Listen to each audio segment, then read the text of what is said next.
Hi friends, welcome back to B Town with Box Office. Hope everybody is well and keeping safe. आज हमारे बहुत ही special guest join करने वाले हैं. बहुत ही अलग किस्म के गेस्ट हैं, बहुत ही I'm going to be sending Guruji a request right now. And hi Shoma, hi Rizwana ji. I can see everybody on.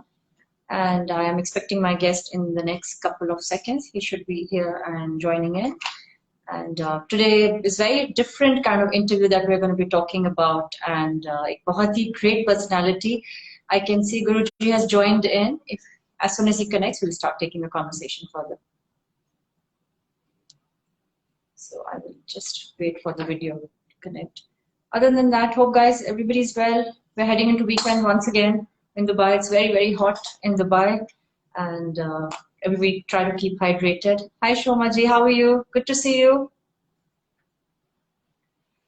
And yeah, the guest should be in.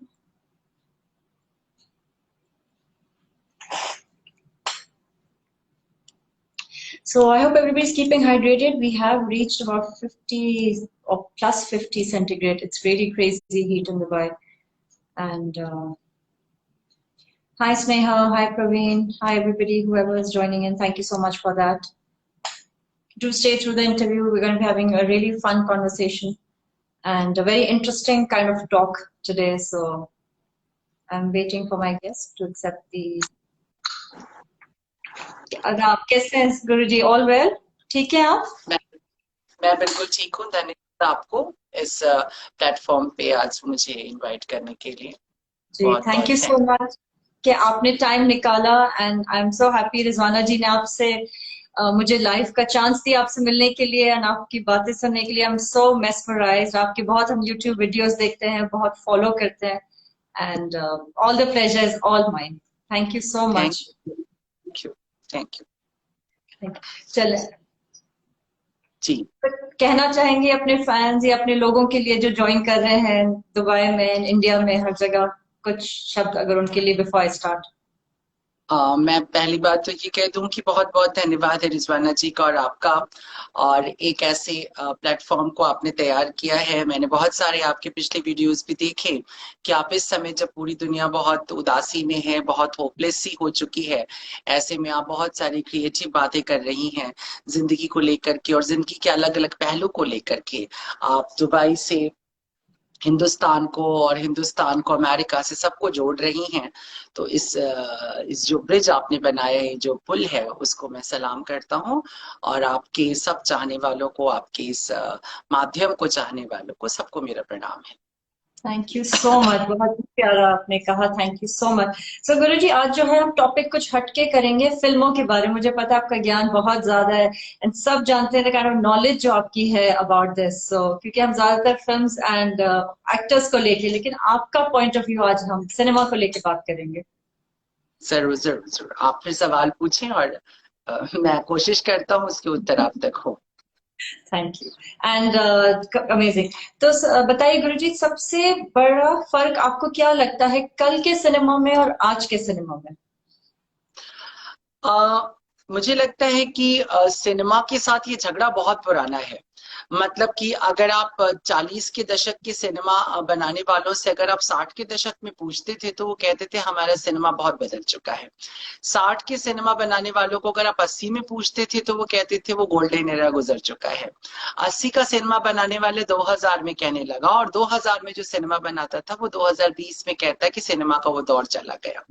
दरअसल सिनेमा एक इतना एवोल्यूशन करने वाला, इतनी तेजी से सतत विकास करने वाला, इतना प्रोग्रेसिव मीडियम है कला में, जैसे कि साहित्य के साथ ऐसा नहीं है, संगीत के साथ ऐसा नहीं है, डांस के साथ भी ऐसा नहीं है. उसमें जो भी आप देखते हो विकास साहित्य में हुआ, संगीत में हुआ, नृत्य में हुआ, वो बहुत ग्रेजुअली हुआ है, बहुत धीरे धीरे विकास हुआ है.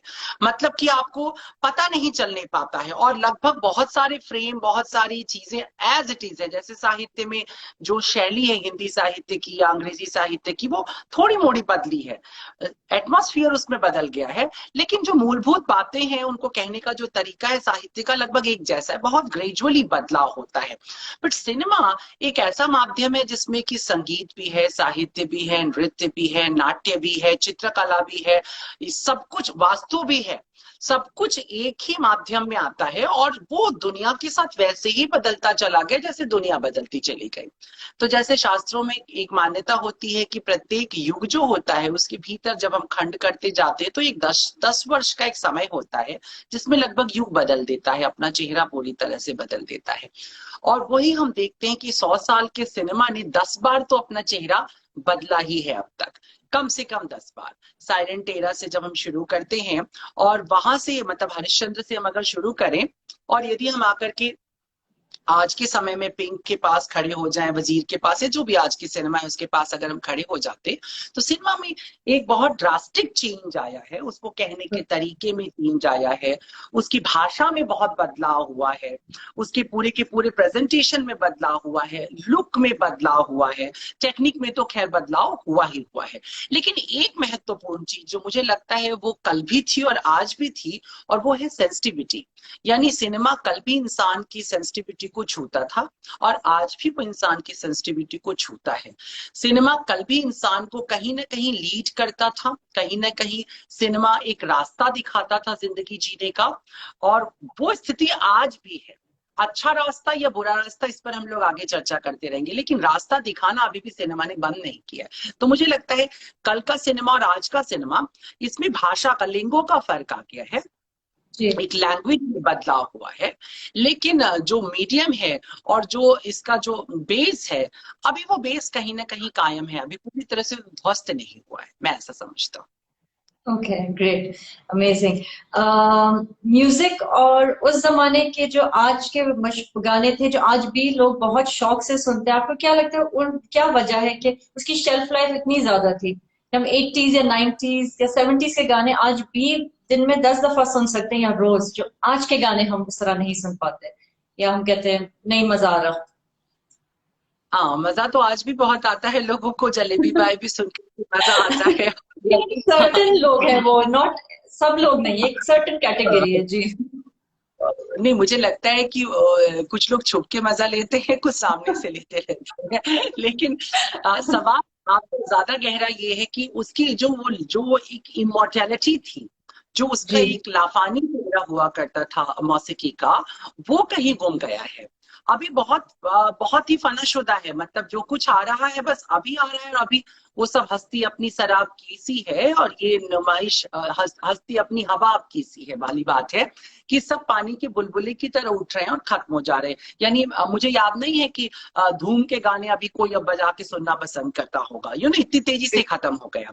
लेकिन आपकी बात में मैं थोड़ा सा जरूर जोड़ना चाहूंगा कि जी सिनेमा में म्यूजिक, हम लोग थोड़ा सा हिस्ट्री से बात करें चल करके 2 मिनट के लिए, क्योंकि बहुत से यूथ जी भी जुड़े हुए हैं, इसलिए जी उनको जानना चाहिए कि सिनेमा में म्यूजिक का एक ने क्लाइमेक्स लिया है। मतलब वो नीचे से ही शुरू हुआ है, बहुत सुंदर म्यूजिक से हिंदी सिनेमा नहीं शुरू हुआ।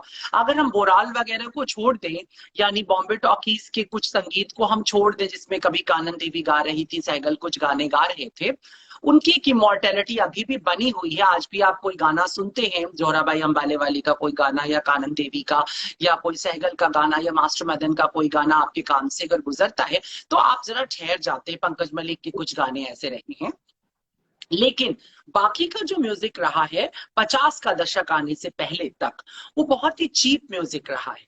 यानी कि अगर आप 35 और 40 के बीच के सिनेमा का संगीत सुनते हैं तो कुछ कुछ को छोड़ दीजिए, तो बाकी बहुत ही नौटंकी वाले और बड़े ही चीप, जैसे हम आज गाने सुन रहे हैं लगभग। इसीलिए देखिए आपके रिकॉर्ड पर जब आप अपनी मेमोरी में जाते हैं या अगर आप रेडियो पर सुनते हो फरमाइशी नगमे, तो आपको शायद ही कोई 35, 34 और 40 और 45 और 48 के बीच का कोई बहुत सुपरहिट गाना सुनाई देता हो, बिल्कुल, क्योंकि आपने बिल्कुल सही कहा।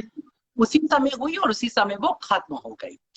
लेकिन 48 के बाद जो एक नया दौर, जो एक नए तरह के संगीतकार आए, हुस्नलाल भगत राम आए, जब उसके अंदर शंकर जयकिशन आते हैं, नौशाद आते हैं, स्पेशली नौशाद का आना बहुत बड़ी घटना है, नौशाद आते हैं, उसके बाद नाशाद आते हैं जो बाद में चले गए थे यहाँ से, नाशाद का संगीत है, उधर अनिल विश्वास का संगीत है, फिर एस डी बर्मन आते हैं, उसके बाद फिर मदन मोहन आ जाते हैं, चित्रगुप्त आ जाते हैं, आर डी बर्मन, फिर धीरे धीरे आखिरी दौर में आर डी बर्मन भी आ रहे हैं। उसके बीच में ये जो एक बहुत खूबसूरत सा जो बकेट तैयार होता है, ये भारतीय सिनेमा ने ना उसके पहले कभी देखा है ना उसके बाद देखा है। यानी 1947-48 हिंदुस्तान की आजादी से लेकर के 1967, 68 या 70 तक का जो समय है, मुझे लगता है वो हिंदी सिनेमा की म्यूजिक का पीक है। उस पीक को फिर हिंदी सिनेमा ने कभी छुआ नहीं। 70s में फिर म्यूजिक आता रहा, 80s में भी म्यूजिक आता रहा, कुछ कुछ अच्छा जो आर डी बर्मन कंपोज कर रहे थे, कुछ गाने उस समय तक भी मदन मोहन कंपोज कर रहे थे। उधर लक्ष्मीकांत प्यारेलाल कुछ अच्छा म्यूजिक दे रहे थे, कल्याण जी आनंद जी का थोड़ा सा म्यूजिक अच्छा था। लेकिन जैसे हम जो म्यूजिक हम 50 और 60 में सुनते थे, हेमंत कुमार का म्यूजिक, एस डी बर्मन का म्यूजिक, मदन, क्या आपने दूसरा कोई ऐसा नगमा सुना आपकी नजरों ने समझा प्यार के काबिल मुझे? ऐसी कॉम्पोजिशन फिर आपके कान से नहीं गुजरी। लग जा गले कि फिर रात हो ना हो, ऐसी कॉम्पोजिशन आपके पास नहीं गुजरी। दुल्हन चली ओ बहन चली, ऐसे देशभक्ति के गाने हमको नहीं सुनाई दिए। क्या कहते हैं, छू लेने दो नाजुक होठों को कुछ और नहीं, ऐसी गजलें हमारे कान से नहीं गुजरी। मतलब कि कहते हैं ना कि ईश्वर कभी कभी बहुत मेहरबान होता है, और समय, हर एक चीज का एक समय होता है। तो सिनेमा के संगीत का एक समय है, उसकी जवानी है वो, और हर आदमी जवान होता है तो बड़ा हसीन होता है, उसकी एक जवानी का दौर है। आप जरा देखिए कि तब हिंदुस्तानी सिनेमा के पास सब कुछ विश्व स्तरीय था। नौशाद थे, मदन मोहन थे, शंकर जयकिशन, इस तरह के संगीतकार थे। तो साहिर लुधियानवी, कैफी आजमी, शकील बदायूनी, शैलेंद्र, राजेंद्र कृष्ण, ऐसे गीतकार थे मतलब जिनका एक एक शब्द लिखा हुआ साहित्य बन सकता था। मतलब आप साहिर के गानों को या शैलेंद्र के गानों को आप कहीं भी अदब से नीचा नहीं कर सकते हैं। बिल्कुल बिल्कुल सही। गहरी फिलोसफीज लिखी गई, तुम न जाने किस जहां में खो गए, हम भरी दुनिया में तन्हा हो गए, इस तरह के शेर लिखे गए। हम है मताए कूचा बाजार की तरह, उठती है हर निगाह खरीदार की तरह, दुनिया करे सवाल तो हम क्या जवाब दे, तुमको न हो ख्याल तो हम क्या जवाब दे। इस तरह की, जिसको हम मयारी शायरी कहते हैं अदब में, जिसको हम उच्च स्तरीय कविता कहते हैं, ज्योति कलश छलके, पंडित नरेंद्र शर्मा, ज्योति कलश छलके, इस तरह के गीत लिखे गए। तो जहां कलम में भी ताकत थी, संगीत में भी ताकत थी, और सबसे बढ़कर के जो फनकार थे हमारे पास, नाइटिंगेल थी, लता मंगेशकर थी, आशा जी गा रही थी, दत्त गा रही थी, शमशाद बेगम गा रही थी, आपकी क्या बोलते, मोहम्मद रफी साहब गा रहे थे, मन्ना डे गा रहे थे। वो सुनहली आवाज जिसको तलत महमूद बहुत थोड़ी सी हमने सुना और खो गए, वो तेरी आंख के आंसू पी जाऊं, ऐसी मेरी तकदीर कहाँ, ऐसे खूबसूरत नगमे तलत महमूद गा रहे थे, हेमंत कुमार गा रहे थे, किशोर कुमार की शुरुआत। किशोर कुमार शायद उसमें उतने फिट नहीं है जितने की बाकी है, लेकिन फिर भी उनके भी कई खूबसूरत नगमे उस दौर में आए। कोई हमदम न रहा, कोई सहारा न रहा, हम किसी के न रहे, कोई हमारा न रहा। तो आप जरा देखिए कि कितनी वैरायटी है हमारे पास। आज तो सिर्फ उसकी फॉलोइंग बची हुई है। वो जो एक जो जिसको हम कहते हैं मौलिकता, ओरिजिनलिटी, तो originality of lyric, originality of singing, और ओरिजिनलिटी ऑफ म्यूजिक, तीनों, और सबसे बढ़कर के था उसका पिक्चराइजेशन, कि जिस अदा से अच्छा जी मैं हारी चलो मान जाओ ना मधुबाला कह जाती हैं, फिर स्क्रीन पर कोई दूसरी अभिनेत्री उस तरह से एक्सप्रेस नहीं कर पाती है। आप जरा सा समझे, जिस अदा से शर्मिला टैगोर शर्माती हैं, इशारों इशारों में दिल लेने वालों, तो वो बात फिर उभरती नहीं है। या न जाओ सैया छुड़ा के बैया में जो दर्द मीना कुमारी की आंखों से छलक जाता है, फिर वो बात के सिनेमा में उस तरह से उभर करके नहीं आता है। तो यानी कि स्क्रीन पे भी वो ब्यूटी, वो गोल्डन एरा चमक रहा था, स्क्रीन के पीछे भी। तो एक बहुत बड़ा, एक मैं कहता हूं एक एरा था, एक युग था, जिसमें हिंदी सिनेमा अपने सबसे ब्यूटीफुल, अपने सबसे सुंदर चेहरे तक पहुंचा। और उसके बाद जब हम देखते हैं समय के साथ, तो जैसे जैसे हम वेस्टर्नाइज होने लगे, मैं वेस्टर्नाइज होने को बुरा नहीं कह रहा हूं, क्योंकि हिंदी सिनेमा का तो जन्म ही वेस्टर्न म्यूजिक से होता है। ये कोई बड़ा क्लासिकल मीडियम कभी नहीं रहा। सरस्वती देवी का कुछ संगीत आप छोड़ दीजिए शुरुआती दिनों में, बोराल का थोड़ा सा, तो बोराल भी बैकग्राउंड में काफी वेस्टर्न म्यूजिक का इस्तेमाल करते थे। बाद में आप जब देखते हैं कि जैसे ही पंकज मलिक आते हैं तो हिंदी सिनेमा वेस्टर्न म्यूजिक की तरफ घूम जाता है, और वहां से वेस्टर्न इंस्ट्रूमेंट का तो पियानो और वायलिन तो बहुत ही ज्यादा यूज होता था। दरअसल नौशाद के आने पे हम ढोलक सुनना शुरू करते हैं पहली बार, हारमोनियम को हम सुनना शुरू करते हैं जब ओपी नैयर बहुत ऊपर आ जाते हैं। तो ये मतलब कि एक कॉम्बिनेशन चलता था कि थोड़ा सा इजिप्शियन म्यूजिक ले लिया, थोड़ा सा अफ्रीकन म्यूजिक ले लिया। अब आप याद करो, घर आया मेरा परदेसी, ऐसा जो गीत जब चल रहा है उसमें कितना खूबसूरत वो बैकग्राउंड, उसमें वो इजिप्शियन जो टोन है उसको कैसे इस्तेमाल किया, मेंडलम का कैसे इस्तेमाल किया गया। तो वो एक समय था फ्यूजन का। लेकिन जब हम 80 के दशक की ओर बढ़ते हैं, आफ्टर मतलब 72 अमिताभ बच्चन एरा जहां से शुरू होता है, तो मुझे लगता है अमिताभ बच्चन का होना हिंदी सिनेमा के लिए बहुत बड़ा सौभाग्य कि इतना बड़ा अभिनेता हमें मिला। लेकिन बाकी विधाओं के लिए बड़ा भारी दुर्भाग्य हो गया, क्योंकि अमिताभ बच्चन जिस सिनेमा में होता था लोग सिर्फ अमिताभ बच्चन को देखने जाने लगे थे। तो वो जो प्रोड्यूसर्स पर एक प्रेशर होता था बहुत अच्छा म्यूजिक बना करके देना है, क्योंकि दर्शक बैठा रहे सिनेमा हॉल में, वो प्रेशर हट गया। तो अब कोई भी गाना आने लगा था उसके अंदर। कहीं के पान बनारस वाला भी चलने वाला था, और मेरे अंगने में तुम्हारा क्या काम भी चलने वाला था। तो इस तरह से मुझे लगता है कि थोड़ा संगीत का राज शुरू होता है धीरे धीरे धीरे धीरे। और सबसे बड़ी बात थी कि सिचुएशनल सॉन्ग बहुत लिखे जाने लगे। हम तो तंबू में बम्बू लगाए बैठे टाइप के गाने आने लग गए, और वो जो मीनिंगफुल लिरिक्स थे वो धीरे धीरे विदा लेने लगे। और ये जो डिक्लाइन जो टीके हम देखते हैं वो 80s जैसे जैसे बढ़ता है, यानी मिथुन चक्रवर्ती का एरा, बप्पी लहरी का एरा जब आता है, ऐसा नहीं कि बप्पी लहरी ने अच्छे म्यूजिक नहीं दिए। 80 में बप्पी लहरी, राजेश रोशन, ये लोग कुछ लोग थे जिनका सुंदर संगीत भी हमको सुनाई देता था, लेकिन ज्यादातर जो म्यूजिक था वो कॉपीज होने लगा। सीधे सीधे वो किसी अच्छे रॉक बैंड को उठा लेते थे, सैटरडे नाइट फीवर से ले लिया, कहीं से भी उठा लिया, मैडोना से कहीं से ले लिया, माइकल जैक्सन का कुछ ले लिया, और वो जो कॉपी पेस्टिंग होने लगी उसने 80 के दशक को हिट तो बनाया, 90 के दशक में कुछ हिट म्यूजिक तो दिया, लेकिन उसमें वो जो लॉन्जिविटी थी, जो जिंदगी थी, वो उसकी कम होती चली गई। और तब तक अच्छे लिरिक राइटर भी जाने लगे, साहिर भी गुजर चुके थे, मजरू भी कम कम लिखने लग गए थे। ऐसे में दूसरी पीढ़ी का जो संगीत है मुझे लगता है 90 के दशक में, जिसका आपने जिक्र किया, 90 भी बोला, तो 90 में चित्रगुप्त के बच्चे आए, आनंद मिलिंद आए, और उन्होंने एक अच्छा संगीत दिया थोड़ा बहुत, कयामत से कयामत तक, और उसके बाद हम थोड़ा सा सुनते हैं। बाद में नदीम श्रवण आए जिन्होंने पाकिस्तान की बहुत सुपरहिट म्यूजिक को बहुत, जैसे रोशन आरा का वो तू मेरी जिंदगी है तू मेरी बंदगी है, उसको किस तरह से आशिकी में इस्तेमाल किया गया, या नूरजहां का वो गाया हुआ गाना बहुत, तेरे दर पर सनम चले आए, इन सबका जो इंडियन सिनेमा में यूज हुआ, उससे एक थोड़ा सा मेलोडी का दौर लौटता हुआ लगा। लेकिन उसके बाद जो समय आया है तो मुझे लगता है कि वो ए आर रहमान जब आ जाते हैं, तो ए आर रहमान का जो वो टेक्निकल साउंड जैसे निकलता है, वहां से धीरे, रहमान तो अच्छे टैलेंटेड व्यक्ति थे, लेकिन बाद के जो संगीतकार आते हैं वो लगभग सिर्फ कॉपी पेस्ट में इंटरेस्ट लेने लग जाते हैं, और लिरिक्स तो ना के बराबर। तो जो आपका सवाल है, मैं बड़ी बात मैंने कह दी लंबी, लेकिन मैं छोटे में उसको ये कह रहा हूँ समराइज करते हुए, कि पुराना संगीत इसलिए जिंदा है क्योंकि उसके पास शब्द था, कविता थी। कविता के पास ही उम्र होती है, बाकी किसी के पास उम्र नहीं है।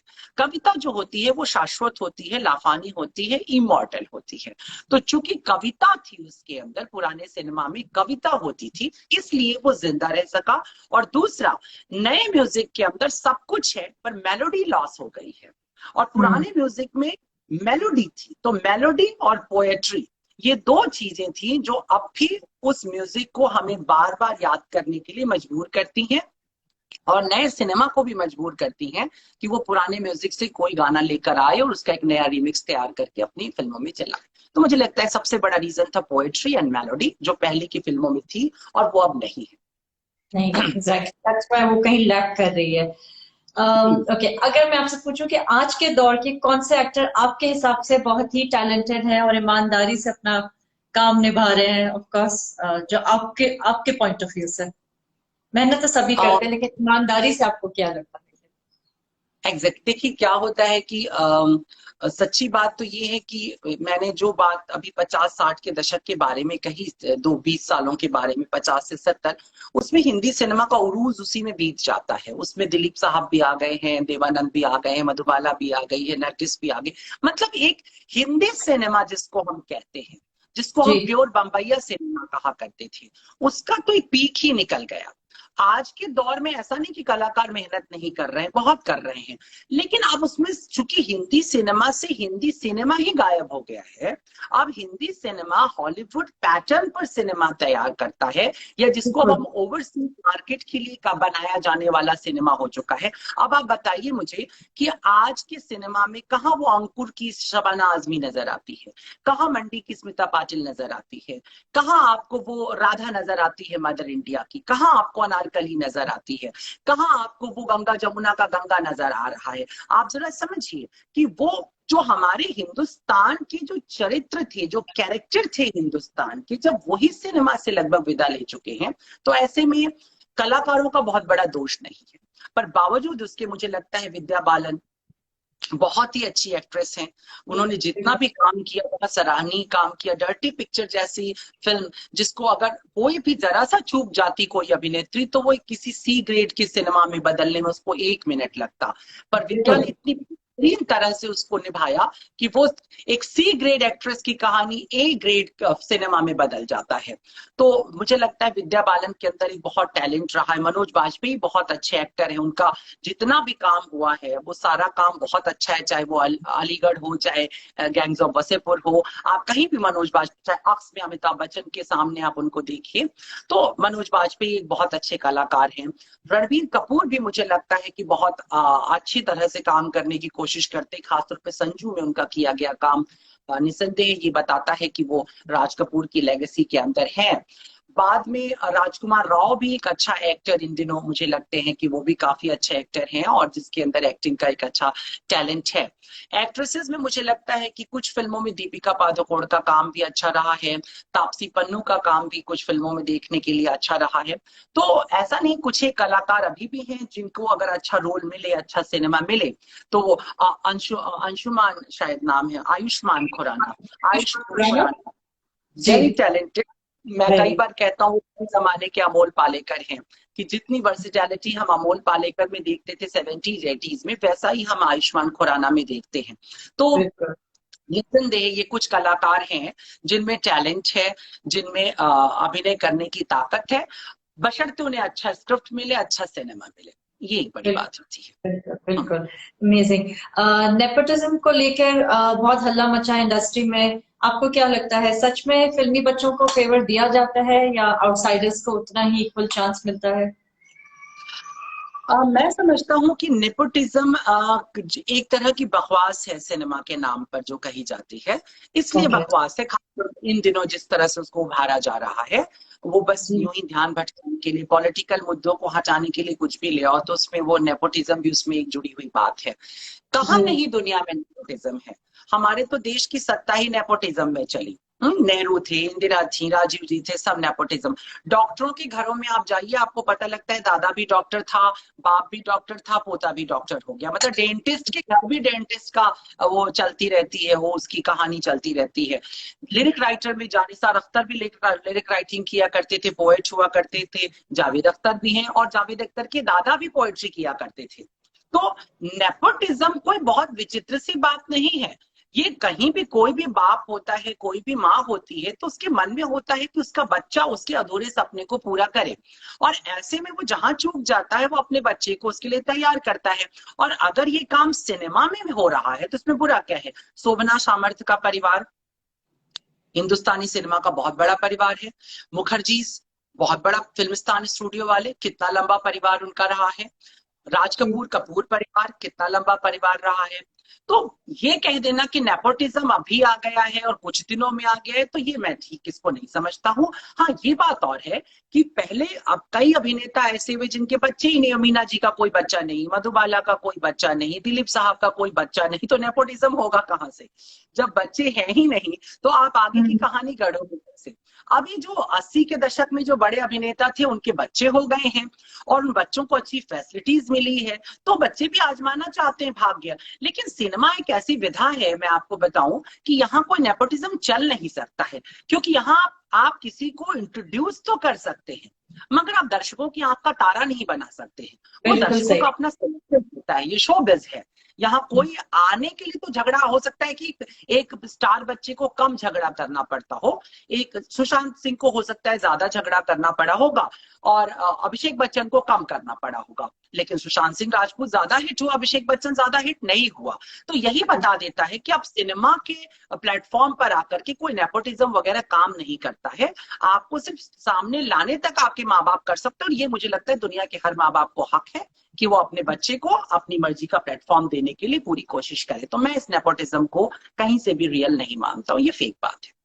बिल्कुल बिल्कुल, मैं आपकी बिल्कुल बात से सहमत हूँ। अच्छा गुरुजी, अगर बात करें आजकल everything is about 100 crore club, अगर फिल्म जो हम बात करते हैं कि हर फिल्म, क्योंकि छोटी फिल्में भी बहुत आके हिट और मिस हो जाती है उनकी कहानियां, तो जो ये प्रेशर है 100 करोड़ क्लब का, इसके बारे में आपके क्या व्यू है? मुझे लगता है ये बहुत सबसे कीमती सवाल है आज आपका, क्योंकि हिंदी सिनेमा के नुकसान की मैं बात कर रहा हूँ कि हिंदी सिनेमा से हिंदी सिनेमा गायब हो रहा है, ये ओवरसीज सिनेमा बन रहा है, ये उसी प्रेशर की वजह से आ रहा है। सिनेमा, दादा साहब फाल्के ने जब हिंदी सिनेमा की शुरुआत की तो उन्होंने कहा कि ये सिनेमा मेरी बेटी है और मैं अपनी बेटी को किसी के साथ ब्याह तो सकता हूं, इसे बाजार में नहीं बिठा सकता हूं। तो सिनेमा के साथ एक व्यवहार जो सिनेमाकार का है वो अपने बच्चों की तरह, गुरुदत्त ने अपनी शर्तों पे सिनेमा किया, राज कपूर ने अपनी शर्तों पे सिनेमा किया, सत्यजीत रे ने अपनी शर्तों पे सिनेमा बनाया, बिमल रॉय अपनी शर्तों पे सिनेमा बनाते रहे, गुलजार का एक अपना जोनर है, गुलजार कभी उस जोनर से बाहर नहीं निकले। तो कहने का मतलब ये है कि सिनेमा बनाने वाले जब तक अपने को एक्सप्रेस करने के लिए, अपनी अभिव्यक्ति के लिए सिनेमा बना रहे थे, तब तक एक बेहतरीन सिनेमा हमारे सामने आया। लेकिन जब से सिनेमा बाजार के लिए बनने लगा तब से बहुत मुश्किल हुई।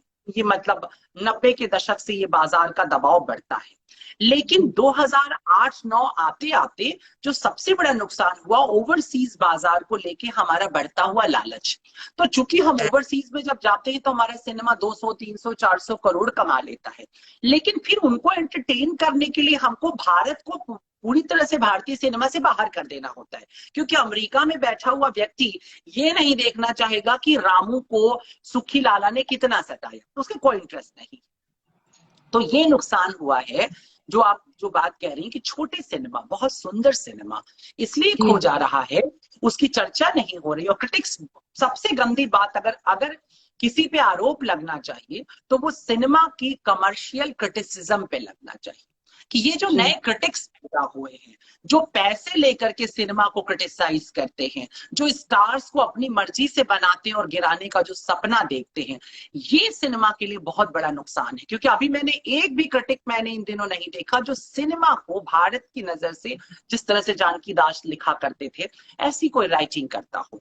तो बेसिकली ये जो इंटरनेशनल फेम और ओवरसीज बाजार से ज्यादा पैसा कमा लेने की जो भूख है, ये भूख अच्छे सिनेमा को जो इन दिनों बन रहा है उस सिनेमा को मार देता है, जो बहुत खूबसूरत सिनेमा बनता है। तो वो तो गनीमत ये मनाइए कि हमको अब ओटीटी का एक प्लेटफॉर्म मिल चुका है, तो अब हम अच्छा सिनेमा कहीं अमेजॉन या नेटफ्लिक्स या प्राइम या जी या सोनी के ऊपर हम देख पाते हैं। और मुझे लगता है आने वाले समय में अच्छे सिनेमा के बचने का चांस बढ़ सकता है, जैसे जैसे ये ओटीटी हम लोगों के बीच में अपनी लोकप्रियता, अपनी पॉपुलैरिटी बढ़ाती जाएगी।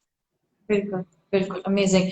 अच्छा, दूसरा सवाल, जैसे आपने कहा जर्नलिज्म पेड जर्नलिज्म है आजकल, क्रिटिसिज्म जो हम कहते हैं कि सुशांत के लिए लाइक लॉबी बनी थी, वही चीज आजकल हम देख रहे हैं कि कार्तिक आर्यन के बारे में लोग कह रहे हैं कि मतलब स्टोरीज को मैच किया जा रहा है कि पेड क्रिटिसिज्म या जान के फिल्म से निकाले। यू थिंक ये चीज एग्जिस्ट करती है और सिर्फ आउटसाइडर्स के लिए है?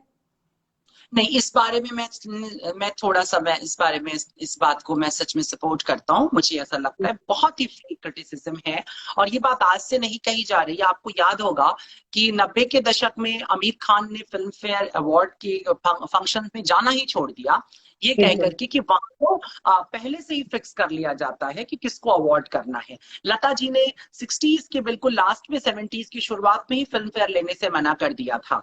अमिताभ बच्चन जैसे बड़े स्टार को बमुश्किल 4 फिल्म फेयर एक जमाने में मिले थे।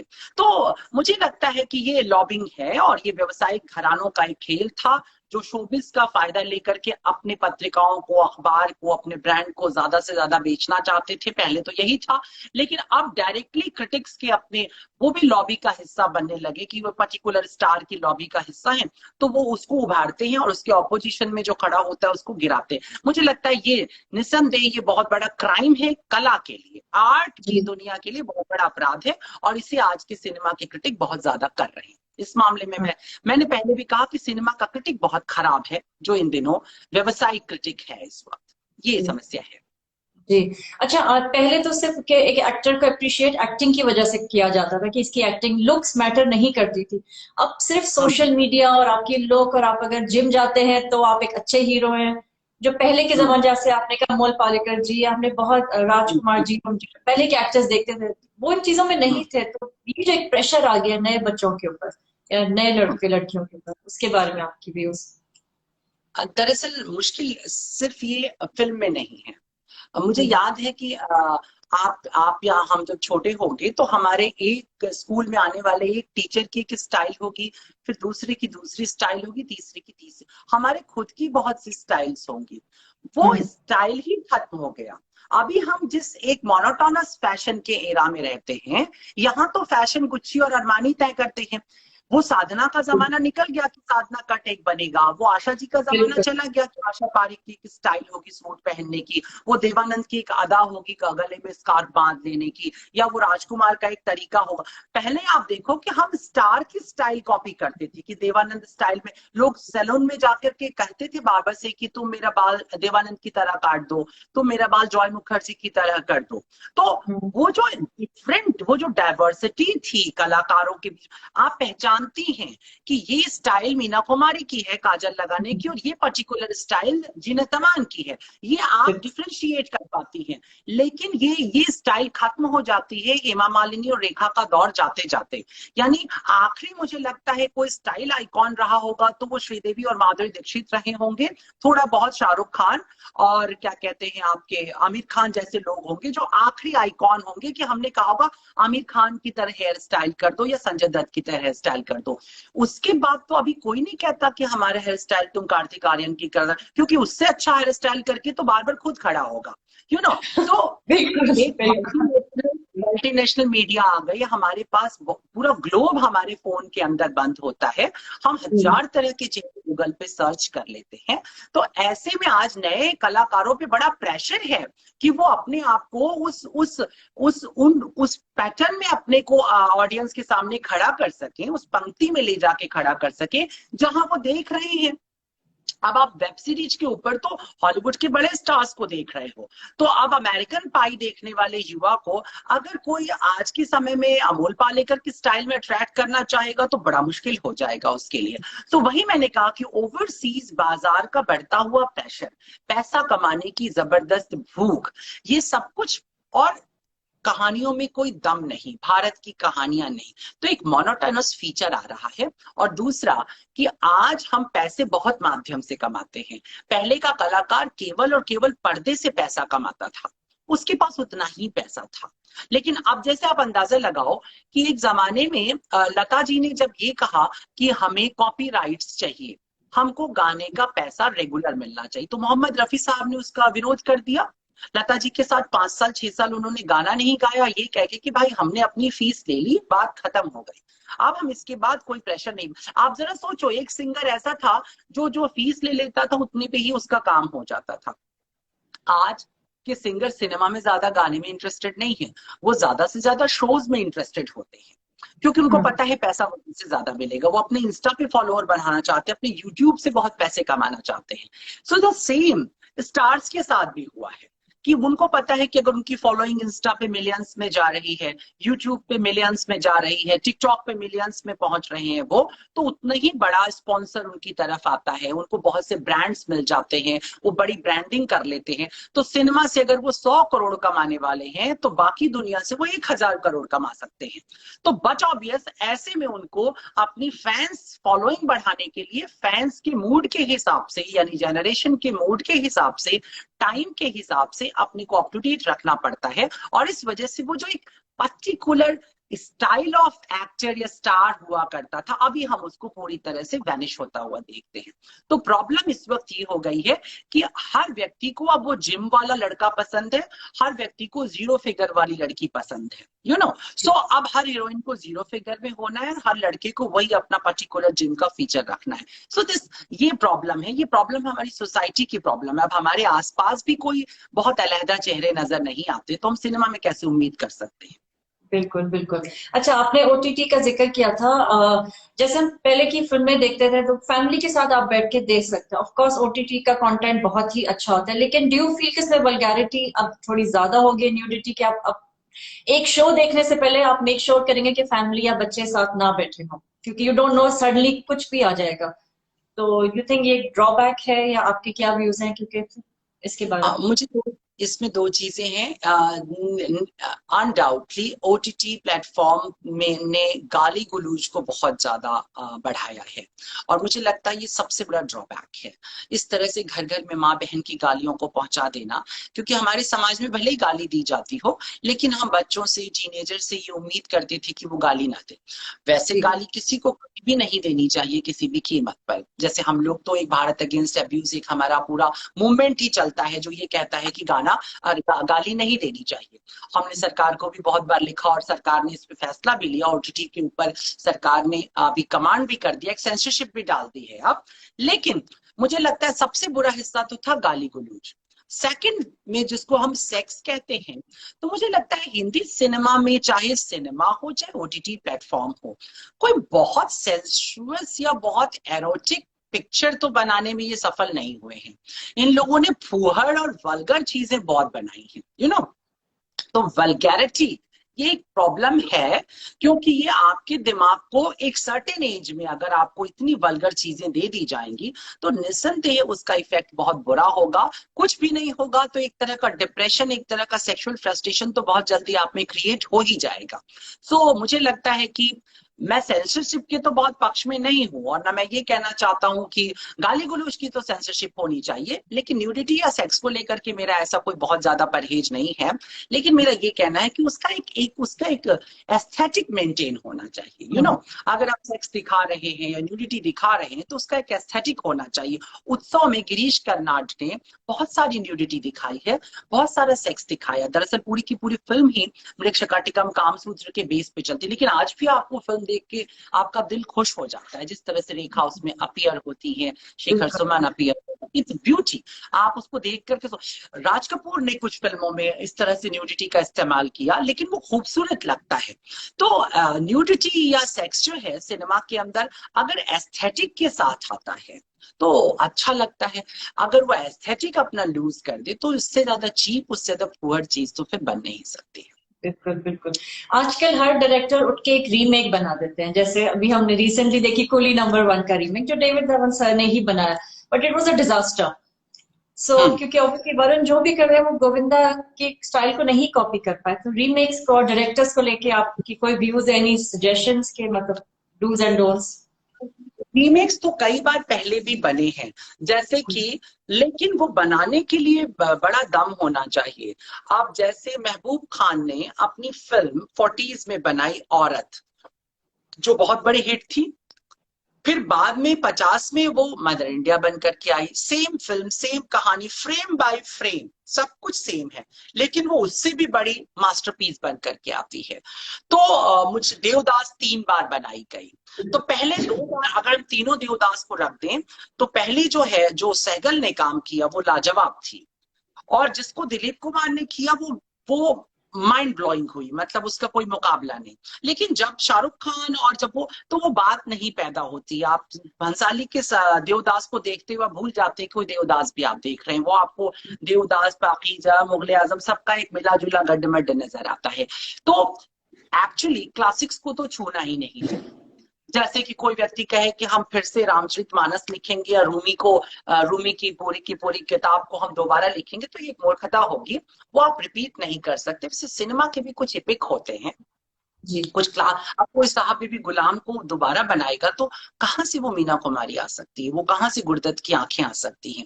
तो आप उसे फुहड़ी करने वाले, बिकॉज वो चेहरे ही खत्म हो गए। हर हर एरा का एक अपना चेहरा भी तो होता है ना, वो चेहरा ही खत्म हो गया है। तो यही कारण है कि गोविंदा की जो टाइमिंग थी और गोविंदा का जो टाइम था, वो दोनों ही अलग था। अभी ना तो उस तरह की कॉमेडी का टाइम रह गया है और ना उतना क्लासिक टाइमिंग का कलाकार भी इस वक्त रह गया, क्योंकि मैं समझता हूं कि हिंदी सिनेमा में महमूद जो थे वो तो एक कॉमेडियन थे जो एक हीरो की तरह भी परफॉर्म कर गए। बट गोविंदा एक अकेला ऐसा स्टार हुआ है जो सुपरस्टार बना, और बेसिकली वो हीरो था और फिर भी उसने इतना अच्छा कॉमेडी प्ले किया। सो वो एक लेगेसी अपने आप में है। तो कोई भी गोविंदा के पैरेलल खड़ा नहीं करना। अब आज कोई अगर जैसे डॉन बनाई शाहरुख खान ने, क्या किसी को याद आती है डॉन? मतलब अमिताभ बच्चन याद आता है। बिल्कुल अब कोई बिल्कुल। शहंशाह बन, आप जरा सोचो क्या शहंशाह बनती है, और शहंशाह बनने के बाद उसमें क्या बोलते हैं आपका विद्युत जामवाली कहता रिश्ते में हम तुम्हारे बाप लगते हैं, क्या आपको वो बात कभी मैच करेगी? तो दरअसल कुछ क्लासिक्स हैं। अग्निपथ बनी, कहाँ गई वो? क्या किसी को भी ऋतिक रोशन याद आता है? विजय दीनानाथ चौहान बोलते हैं, अमिताभ बच्चन याद आता है। तो जबकि ये फिल्म पैसे ज्यादा कमाती है संजय दत्त वाली, करण जौहर की, जबकि पिछली मुकुल एस आनंद की फिल्म फ्लॉप हो गई थी अग्निपथ। बावजूद इसके हम अग्निपथ को क्लासिक में हम याद अगर कहीं कर रहे हैं तो उसी अमिताभ बच्चन से। तो दरअसल कुछ क्लासिक्स होते हैं, उसको रिपीट करने की कोशिश नहीं करनी चाहिए। बाकी जो सिनेमा डिजास्टर, कोई अच्छी कहानी मर गई है अगर, और आपको लगता है इस कहानी को फिर से जिंदा किया जा सकता है बेहतर तरह से, तो मुझे लगता है वो करने में कोई गुरेज नहीं करनी चाहिए अच्छे फिल्मकार को। बिल्कुल।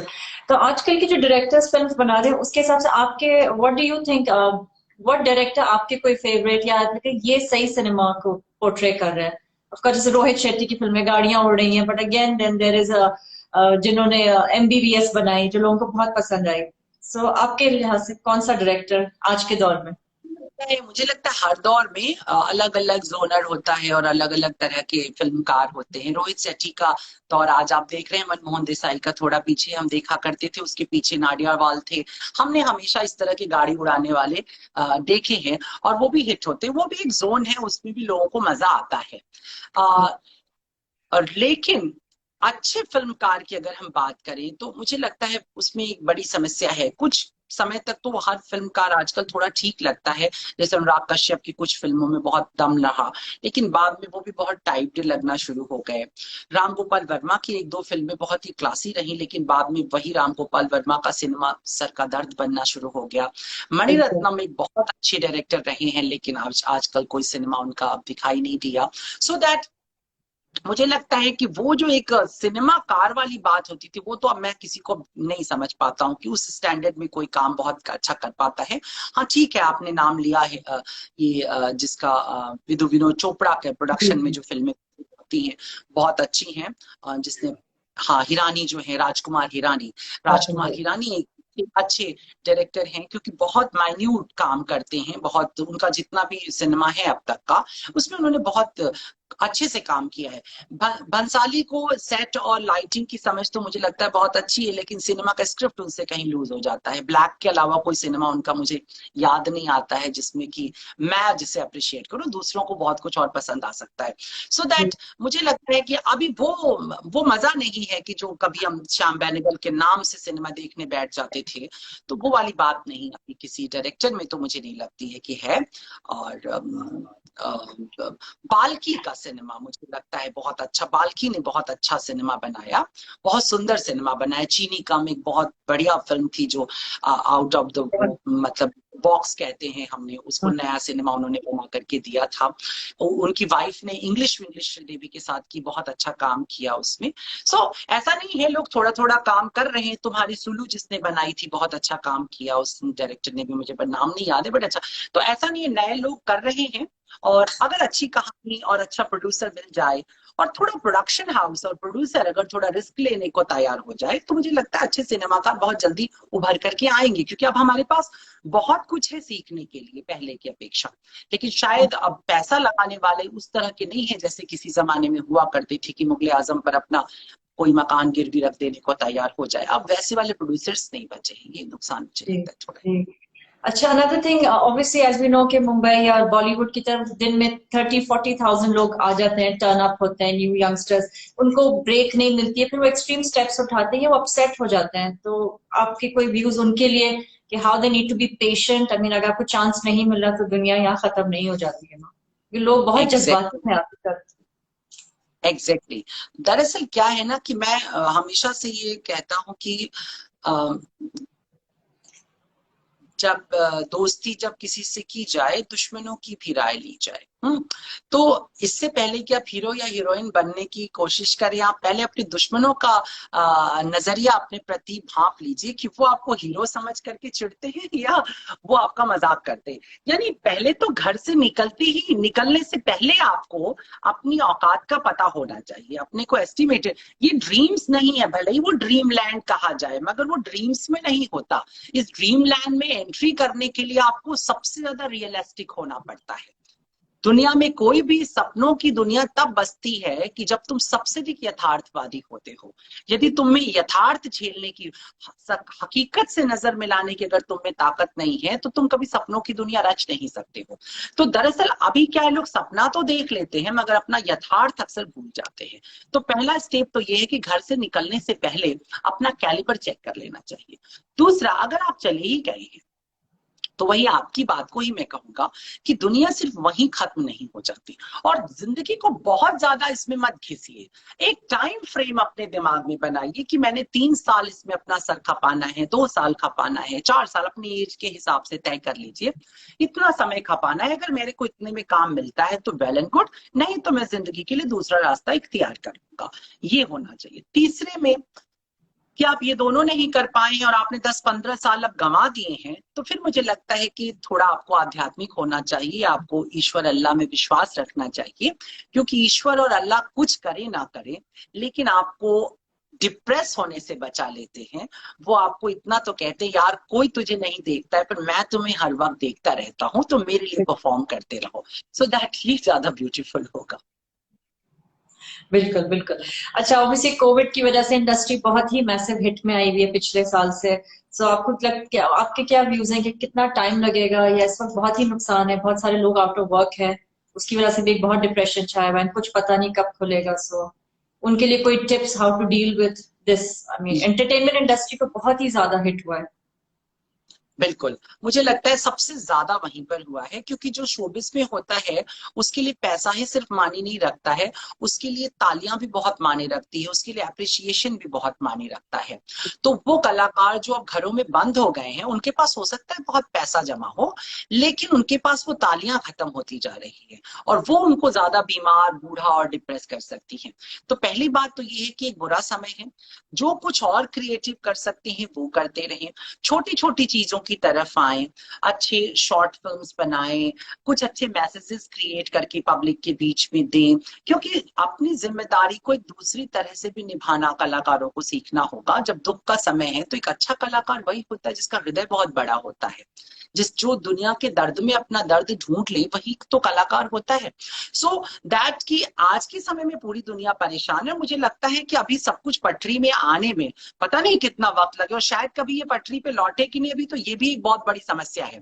लेकिन अगर हम लोग सब ठीक ठीक समझते हैं तो हम लोग ये मान के चलेंगे कि शायद अगले साल हम लोग पटरी पर होंगे, अगर सब कुछ नॉर्मल है तो।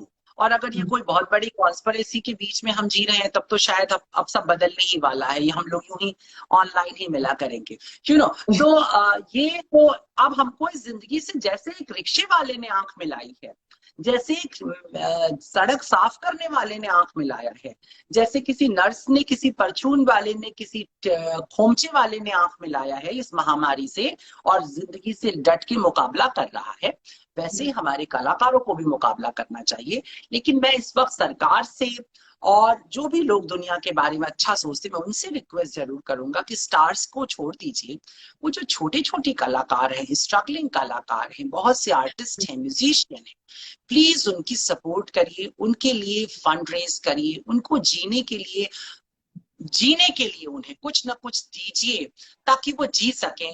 क्योंकि कलाकार बहुत खुददार होता है, वो भीख मांगने नहीं जाएगा, वो घुट घुट के मर जाएगा, वो सुसाइड कर लेगा। तो प्लीज उसका केयर करिए। कोई भी गवर्नमेंट, कोई भी सरकार इस पर ध्यान नहीं देती है। कलाकार भूखा मर रहा है, परेशान है, 2 साल हो गया उसके पास कोई काम नहीं है। तो प्लीज उसका केयर करिए। क्योंकि खलील जिब्रान ने कहा था कि जो तुम्हें किसान, जो तुम्हें रोटी बना करके देता है, अन्न उगा करके देता है, उसकी पूजा करो, लेकिन उससे ज्यादा पूजा करो उस कलाकार की जो तुम्हारी आत्मा का भोजन तैयार करके देता है। तो दरअसल हमें अपने उन कलाकारों को नहीं भूलना चाहिए जो इस तन्हाई में, इस भूख में, इस उदासी में हमारे साथ खड़े हैं, अपने संगीत से, अपने चेहरे से। तो अगर हम सब, पूरा देश मिल करके, और विशेष करके सरकार से मैं ये अनुरोध करता हूँ कि अगर वो सब मिल करके उनका सपोर्ट करते हैं, तभी हमको आने वाले समय में कुछ अच्छा फिर देखने सुनने को मिलेगा। नहीं तो पता नहीं कौन कौन से कलाकार, वही वाली बात की जमी खा गई आसमां कैसे कैसे, तो ये वाली बात ना हो जाए। बहुत सारे अच्छे कलाकार हमसे बिछड़ न जाएं भूख और गरीबी को झेलते हुए। बिल्कुल, आई होप कि सब ठीक हो जल्दी ही। लेकिन गुरुजी थैंक यू, आपने आज टाइम निकाला, बहुत ही मजेदार आपने बातें की एंड इतना इनपुट बताया सिनेमा का, एंड आपकी knowledge is so amazing and I am so glad कि आज आपने हमारे शो पे आने के लिए मौका। इंशाल्लाह हम फिर आपसे जरूर एक दफा आपको फिर इनवाइट करेंगे, फिर टाइम फ्रेम होता है so, but thank you so much. And जाने से पहले कुछ बातें, कुछ टिप्स हमारे लोगों के लिए जो ऑनलाइन आए हैं और जो लोग बाद में भी ये वीडियो देखेंगे। मीन आपने स्पिरिचुअल है, कुछ भी 2 शब्द आप प्लीज कहिए सबके लिए, मेरे लिए भी स्पेशली। बिल्कुल, आपके लिए मैं पहले ये कहना चाहूंगा कि आप जैसे मुस्कुरा रही हैं, हमेशा मुस्कुराते रहें, क्योंकि इस वक्त मुस्कुराने वाले चेहरे कम होते चले जा रहे हैं और इस समय इस अवसाद से मुकाबला करने के लिए हमारा मुस्कुराना बहुत जरूरी है। हम सब मुस्कुराएं और जैसे आप एक एफर्ट कर रही हैं कि कम से कम लोग खुश हों, किसी तरह से लोगों की जिंदगी में कुछ तो अच्छा हो, ऐसे एफर्ट सभी को अपनी तरह से करने चाहिए और किसी को डरना नहीं चाहिए। समय है, गुजर जाएगा। वो मुझे एक सिनेमा की बात चल रही है इसलिए अपनी बात खत्म करते समय एक पुराने गीत की लाइन याद आती है, उसी 60 और 70 के दशक से वो गीत निकलता है और उस गीत में यही लिखा था कि वक्त से कल और आज, वक्त से दिन और रात, वक्त से दिन और रात, वक्त से कल और आज। तो वक्त जो होता है वही हमारे दिन और रात को तय करता है, वही हमारे कल और आज को तय करता है। वक्त आज जो है बुरा है, लेकिन वक्त कभी भी एक जैसा नहीं रहता है। अगर आज बुरा है तो कल फिर अच्छा हो जाएगा। तो राज कपूर और साहिर की भाषा में वो सुबह कभी तो आएगी। बिल्कुल बिल्कुल, थैंक यू सो मच। अपना बहुत ध्यान रखिएगा, बी सेफ और अपना बहुत ख्याल रखिएगा। And again thank you to Rizwana ji कि आप जैसी इतनी महान हस्ती से मेरी मुलाकात करवाई। I am very very blessed and humble. Thank you so much. Thank you Guruji. आप डिस्कनेक्ट कर सकते हैं वहां से जी। आई थिंक आप ऑनलाइन क्रॉस आउट कर लीजिए। ठीक है, चलो, थैंक यू, थैंक यू।